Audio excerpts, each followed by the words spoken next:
and welcome to the Tavern Chat Podcast. I'm your host, Eric Tenkar, your bartender in the OSR, your main proprietor at the Tenkar's Tavern blog. And as usual, lest we forget, the same named Discord server, MeWe group, and Facebook community. Woohoo!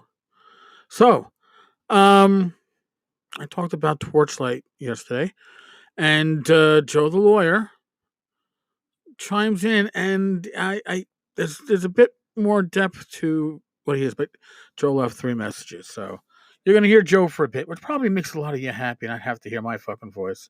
So here's Joe. Hey man, JoeTheLawyer. Thanks for the shout out for publishing that thing I put together. It's funny because it was from you had the OSR Superstar contest like 5-6 years ago, and it's from that. I think the contest kind of fell apart or never got to this culmination, but I remember that thing that I wrote up back then, and people sort of liked it. So I'm like, yeah, I'm gonna bust it out and see, And it's cool that you thought it was neat, So I just can't believe somebody drew a picture of something I created. I mean, it's just newbie kind of shit. I've never had anything published. It's the first time anyone's ever thought anything was decent enough to, put in print or whatever. But, it's different if I self-publish it. Then it's like, hey, look at my shit. But, somebody actually said yes, and then you're publishing it, and somebody drew a picture of something I made up. I mean, how cool is that? That's just fucking neat, man. I appreciate it. I'm going to think of some more stuff because, I'll pull a couple Jacksons here, I think. Hold on. Yeah, so what's interesting is that I've stopped running all these games that I was running before. I was doing me and my brother once in a while, one-on-one stuff, and I also have started playing with his daughters and him, and his wife actually joined us in the games. I think I'm gonna do a podcast about that, but that was kind of neat. But it's fun because we're doing Mensa Redbox, and there's something about playing these old systems and running it as a DM where you just don't have the same restrictions that the newer games put on you. I feel it's more freeing. You could create more stuff. You could be more creative because a magic item or a spell or something doesn't have to follow the restrictions of a freaking system like, the latter editions, Third 5, Pathfinder, and even the AD&D level editions, you know what I mean? So I think it really frees you up to be more creative because you're not breaking something. You can be as imaginative as you want to with the older system. So I think it's kind of neat. Anyway, third and final. So I'll definitely think of stuff, man, as I play with the kids and all that. It's kind of neat. As a guy, me and my brother, we always play with guys because that was the 80s, right? And his sons don't want to play. One of them is like, he's too cool for school now. He's a freshman. He thinks he's the shit, right? And the other one just doesn't have the mind, aptitude, desire, whatever you want to call it. It's just not his thing. So he's one of the triplets. They're all like 12. Gonna be 11. They're gonna be 12 or 12. Gonna be 13. Jesus Christ, they're getting old. Anyway, the girls love it. They really get into the role play, like the creativity. It's fun. It's fun playing with them. It's a whole different thing. So it's kind of neat. So we play every other Sunday. And it's kind of fun. Anyway, I'm signing out now. I will leave you to it. And again, thanks for the putting me in the zine, man. I still say it's zine, not zine. Zine. Later. Yeah, Joe, please do send in stuff as it comes to you. The best creativity is when things are created for your campaign or sometimes created on the spot. I'm guilty of that. And you know what? My son, 26, he had no interest in ever learning D&D. But my niece, who will soon be 9, she thinks it's hot shit. So, son, he'd play MMORPGs, but yeah, it had to be graphical. So, yes, your comment though on, I'm going to call it Rules Light OSR, is spot on. Whether you're playing Basic, whether you're playing, I don't know, White Box, whether you're playing Swords and Wizardry Light, even Swords and Wizardry, there is not a rule for everything. Which means that when your players think out of the box, which they're going to have to do if they're going to be successful, not only is that going to be a challenge to you and a challenge to them, but it keeps things fresh. One thing I hate about games is when everything is spelled out. Everything. Well, if you have a strength of 16 and a dex of 15 and you're 4'7" as a dwarf, your standing jump would be, who gives a fuck? All right? Because sometimes the more rules you have, it's more rules are not freeing. Rules by their very nature are restrictive because they define things. So the less that is defined, the more there is flexibility. See, I really wish that these rule books were not called rule books for RPGs. And hear me out. I wish they were called rules guidelines.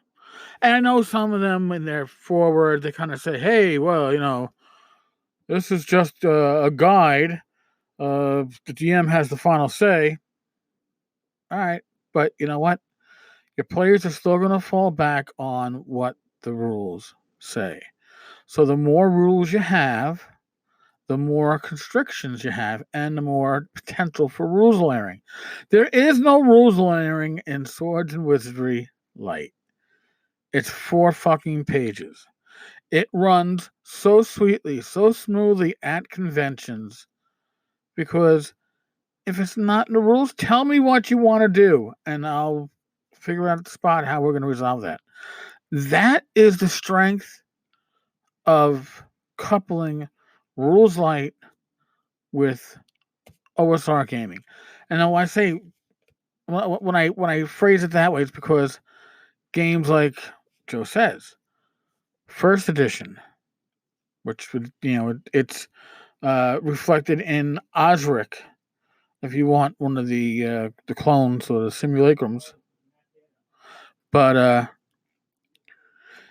they define things. AD&D was written in response to how free-flowing D&D was. It was to give I guess TSR or the gaming community a set of RPG rules for Dungeons and Dragons that would be consistent across conventions.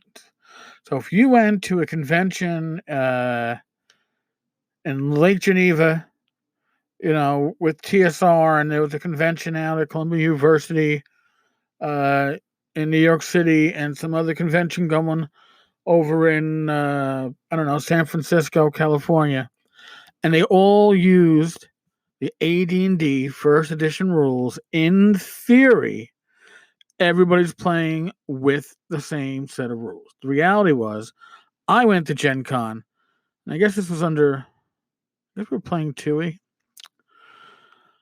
But no, it was a game of 1E. My fault. We played it. It was 1E. And there was no weapon speed, no armor versus weapon versus AC adjustments. Segments were kind of hand waved. All these things that bogged down gameplay were being hand waved out of the system that was written to be the consistent system across campaigns, across game tables, across conventions. Why? Because in reality, when you're playing a game, you want something that falls to the background. At least I do. I want a rule set that my players and I understand enough that we don't have to stop to refer to the rules as the game is going on. The games are internally consistent, at least for the most part, and that there's not a rule for everything. Now, I'm sure I'll break that rule at some point with Torchlight, because I got ideas for articles like, scroll creation, potion creation, magic item creation, and that's gonna start adding a rule for everything concept, I guess. But yes, I agree with Joe that the lighter the rules, and BX is pretty light rules. The lighter the rules, the more imagination, because you're not constricting yourself as a player for thinking I can only do what is available within the rules. The rules are porous enough that the player understands that I have to think out of the box. So I'm glad you got good players there, and good family, Joe. Thank you. Thank you for doing it, Jackson. All right, folks. On that note, if you like what you listen to, if you like the show, please, iTunes or Apple Podcasts, or whatever they're calling it now, we get your podcasts. Give us a review. It can only help, right? Be safe, be well, God bless, roll those dice. And oh my, the Jets won today. 3 games in a row. I dare say they look pretty decent against teams that aren't totally horrible. How is this going to continue? It probably won't. All right, folks. I will talk with you all tomorrow. Laters.